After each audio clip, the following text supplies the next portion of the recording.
ஐங்க வணக்கம். இங்கே பாருங்கள், சோயா பீன்ஸ் வந்து நாங்கள் காமிச்சோம்ல, நிறையா வந்து முளைச்சிருச்சு. சமையலுக்கு வாங்கினது இப்போ வந்து இதில் கொஞ்சத்தை எடுத்துகிட்டு வந்து நடலாம். இப்போ வந்து நல்ல மழை பெஞ்சிட்டே இருக்குது, எது வச்சாலும் வளர்ந்துடும்.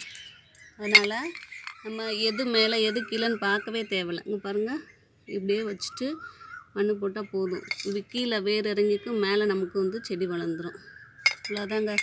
சோயா பீன்ஸ் வந்து ஈஸியாக நடலாம். இதே மாதிரி மொச்சை இதெல்லாம் கொடி போடும். கொடி ஏற்றி விடுறது மாதிரி இடம் இருந்துச்சுன்னா இதெல்லாம் நட்டு விடுங்க.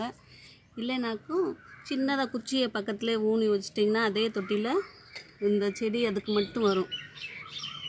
எல்லாத்தையும் மெதுவாக நான் நட்டுக்கிறேன். அதோட பாருங்கள், வெங்காயம் இருக்குது பாருங்க.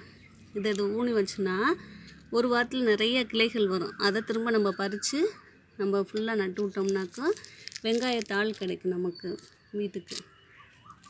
சமையலுக்கு வந்து வெங்காயத்தாள் கிடைக்கும். இதையும் ஊட வந்து நட்டு விட்டுலாம். இது வந்து நீட்டை தொட்டினால் நான் நிறையா நடுறேன். அதோட பாருங்கள், கொத்தமல்லி புதினா. இந்த கொத்தமல்லி வாங்கினோம் பார்த்திங்களா, இந்த அளவுக்கு நம்ம நட்டு விட்டா வந்துடும். இப்போ மழை பெய்யறனால வருது, வெயில் காலத்தில் வர்றது டவுட் தான். மழை பெய்யறனால வேர் டக்குன்னு பிடிச்சிக்கும்.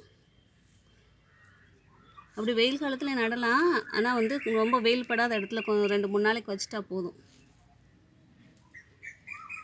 கிச்சனில் வேஸ்ட் ஆகிறது எல்லாத்தையும் நட்டு விட்டுறணும். அப்போ தான் நமக்கு வந்து அப்பப்போ சட்னிக்கு, அப்புறம் வந்து கீரை பிரியாணிக்கெலாம் யூஸ் ஆகும். கொத்தமல்லி புதினா வெங்காயத்தாள் எல்லாமே கீரை பிரியாணியில் போடலாம். கீரை பிரியாணி நம்ம சேனலில் வீடியோ இருக்குது, பாருங்கங்க. பாய்ங்க.